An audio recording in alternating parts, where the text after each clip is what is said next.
A 45-year Toyota loyalist, $80,000 spent, engine dead at 6,000 miles. And Toyota's response? The hybrid system will keep you safe when the engine fails. Not if, when. 270,000 Tundras recalled. Engines still failing on trucks that already had them replaced. And Toyota still hasn't fixed the root cause. If you own a Tundra or Sequoia right now, you need to watch every second of this. The truck that used to mean something. Not long ago, buying a Toyota Tundra meant something. It meant you were buying a truck built to last. A truck you could hand down to your kids. A truck that would hit 300,000 miles on nothing but oil changes and a prayer. Reliability, simplicity, affordability. Those were the three pillars that made the Tundra legendary. People didn't buy Tundras to flip them in 3 years. They bought them to drive them into the ground. On their own terms, 20 years later, with a smile on their face. That reputation, that trust. It took Toyota decades to build it. And right now, they are burning it to the ground, one failed engine at a time. The engine at the center of it all. So what exactly is failing? Let's break it down. When Toyota redesigned the Tundra for the 2022 model year, they ditched the legendary 5.7-liter naturally aspirated V8, a proven bulletproof engine, and replaced it with a brand new 3.4-liter twin-turbocharged V6. They called it the iForce. On paper, it looked impressive. More horsepower, better fuel economy, modern tech. In reality, it became one of the most controversial engine decisions in Toyota's history. The iForce V6, in both its standard and hybrid iForce Max configurations, started showing a very specific and very catastrophic failure pattern. The bottom end of the engine, the main crankshaft bearings, they were failing, and they were failing fast. We're not talking about minor issues here. We're talking about complete engine destruction. Trucks with 20,000 miles, 30,000 miles, some with even fewer. Just done, dead. Boat anchors sitting in driveways. Toyota's first explanation and why it didn't hold up. When the failures started piling up, Toyota had an answer ready. They blamed machining debris. Their official explanation? During the manufacturing process, metal debris was left inside the engines. That debris worked its way into the main crankshaft bearings and caused them to fail prematurely. Toyota's fix? They weren't going to try to repair your engine. They were going to replace it entirely. Full engine swap, free of charge. And honestly, credit where credit is due, that is an expensive fix. Toyota didn't try to patch it with a software update or a fluid flush. They said, "We'll give you a new engine." That takes some level of accountability. But here's where the story gets darker. The original recall, issued in May of 2024, covered engines manufactured between November 2021 and February 2023. Over 100,000 engines, gone, replaced. And then, the failures kept coming. Trucks with brand new replacement engines, failing again. The same way, the same location, the same catastrophic crankshaft bearing failure. If it was just machining debris, a manufacturing defect, then a new engine should have fixed it. Full stop. But it didn't. Which means Toyota's explanation. It was only part of the story. And the real problem runs much, much deeper. Toyota admits there's more to it. Here's where things get really interesting and really alarming. In 2024, Toyota quietly acknowledged something that sent shockwaves through the automotive community. They admitted that beyond the machining debris issue, there may be an actual design flaw in the main crankshaft bearing itself. Read that again. A design flaw. Not a manufacturing mistake. Not a one-off quality control issue. A fundamental engineering problem baked into the design of this engine. Toyota made adjustments to the bearing design. They said the fix was in. Problem solved. Move on. Except it wasn't solved. Not even close. Because 2024 model year Tundras, trucks built after the supposed fix, started experiencing the exact same failures. Then 2025 models. And now, reports are coming in on 2026 models too. This isn't a recall problem anymore. This is a systemic engineering crisis. And Toyota expanding the recall in 2026 to include an additional 127,000 engines, bringing the total to over 270,000, is proof that they still haven't cracked the code on what's actually wrong. The human cost. Real owners. Real stories. Let's stop talking about numbers and talk about real people. Because behind every one of those 270,000 recalled engines is a real owner who spent real money on a truck they trusted. We're talking $55,000 to $83,000 trucks. People waiting up to 4 months, sometimes nearly a year, just to get their vehicle back. And then, some of them got their brand new replacement engine, drove it a few months, and it failed again. Second engine. Same catastrophic bearing failure. Some owners are now on their third engine. Third, and still having problems. But don't take our word for it. Our last video pulled hundreds of comments from real owners. Link is in the description. Here's what they're saying. One viewer, a 45-year Toyota loyalist, just bought a 2026 Sequoia 1794 edition. $80,000 plus. Coolant leak at 6,000 miles. Weeks at the dealership. His words? I feel robbed. V6 twin turbo engines are garbage, and the only thing guaranteed is engine failure. I will never buy another Toyota again. And when asked why the Sequoia hybrid wasn't included in the recall, Toyota's answer was essentially, the hybrid system will limp you to safety when the engine fails. Not if, when. That's their answer to an $80,000 customer. Another owner cut straight to it. I don't believe it is a debris issue anymore. If it were, the issue would have been solved. It is bad engineering. Bring back the 5.7-liter V8. Without reliability, Toyota has nothing. Then there's this point that Toyota has never answered. Funny how the debris is happening in Japan and the USA. Different factories, different continents, same exact failure. That's not a manufacturing problem. That's a blueprint problem. On the engineering side, one viewer laid out a theory gaining serious traction, that every cold start causes metal-on-metal contact before oil pressure builds. The bearing may be undersized for the load, and the variable oil pump makes it worse. If that's true, these engines were never going to survive long-term, no matter how many times you replace them. And on oil specs, multiple owners are furious Toyota runs 0W8 and 0W16 in a turbocharged truck engine under serious heat and load. The demand is simple. Go back to 5W30 synthetic. Protect the engine first. Chase MPG number second. And one comment that sums up everything.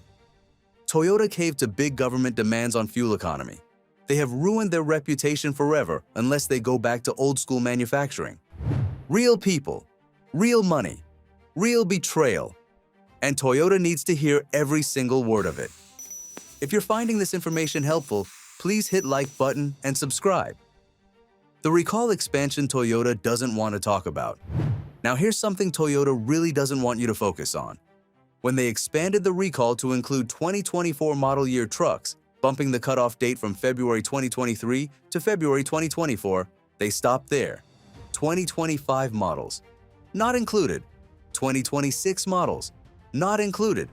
But owners of 2025 and 2026 Tundras are reporting the exact same failures right now. So why hasn't Toyota expanded the recall further? The answer is uncomfortable, but simple. Inventory. Toyota dealerships across the United States are currently sitting on massive lots full of unsold 2025 Tundras. And here's the critical detail.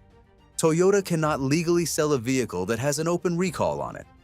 The moment a recall is issued, those trucks get a stop sale hold. They sit. They don't move. Dealers can't touch them. Right now, over 41% of all Toyota dealership inventory in the United States consists of Tacomas and Tundras. 2 trucks. Nearly half of everything on every lot. If Toyota expands the recall to 2025 and 2026 models, those trucks go nowhere. Dealers are stuck. Toyota's sales numbers crater. The financial damage becomes almost unimaginable.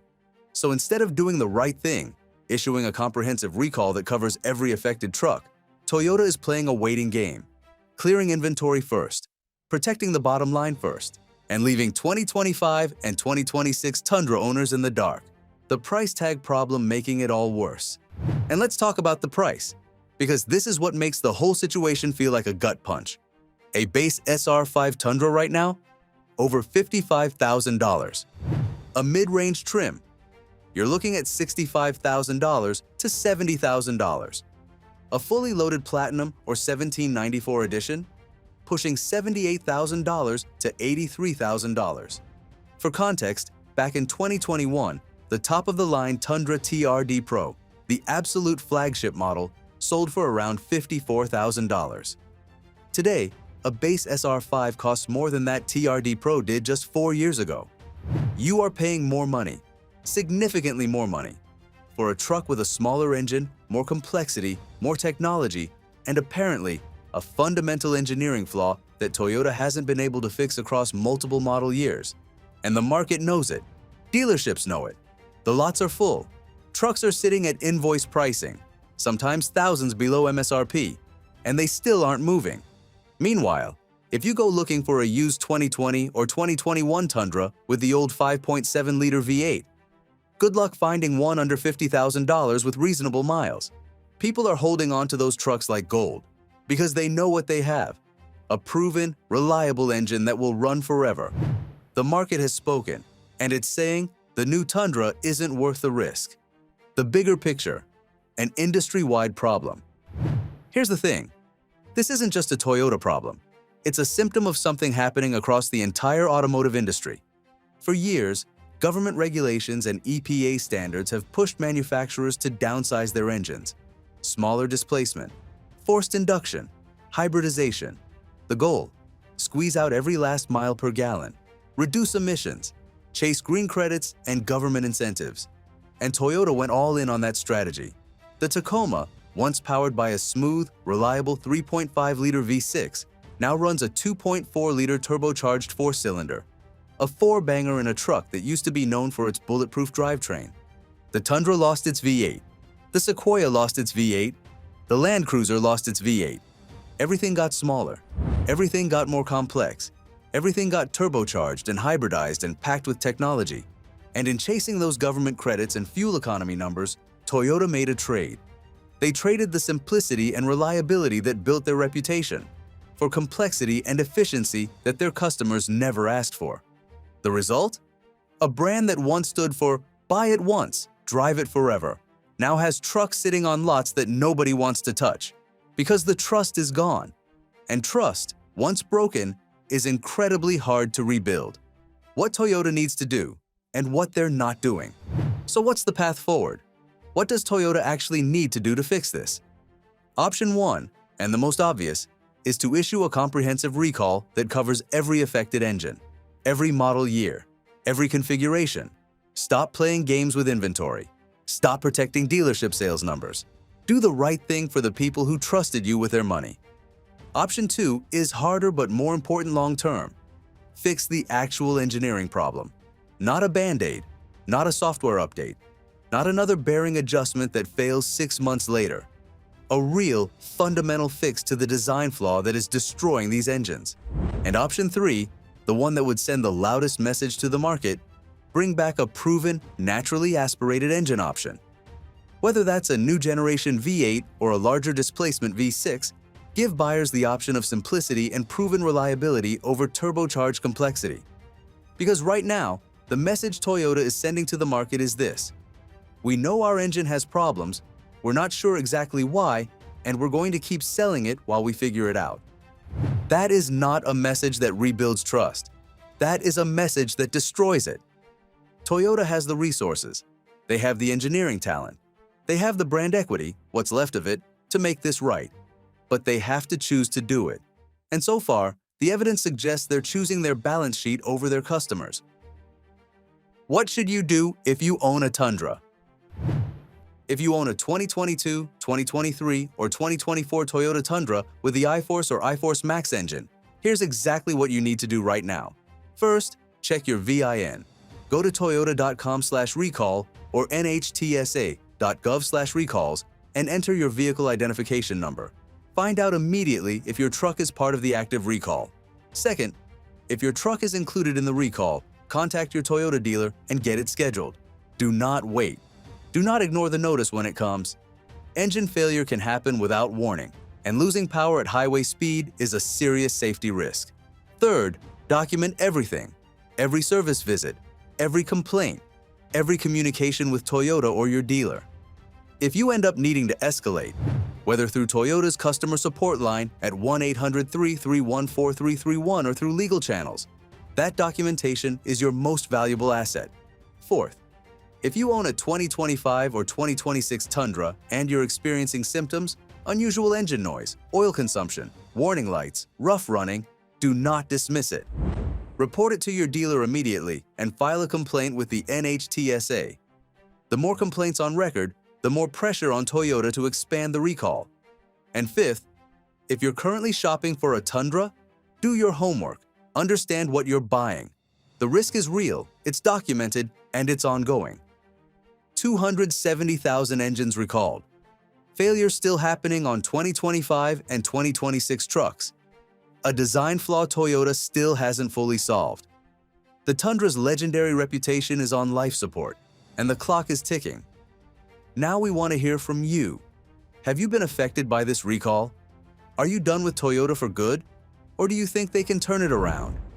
Drop your story in the comments below. And if you enjoyed the content, smash that like button and subscribe for more auto content. Thanks for watching, and see you in the next video.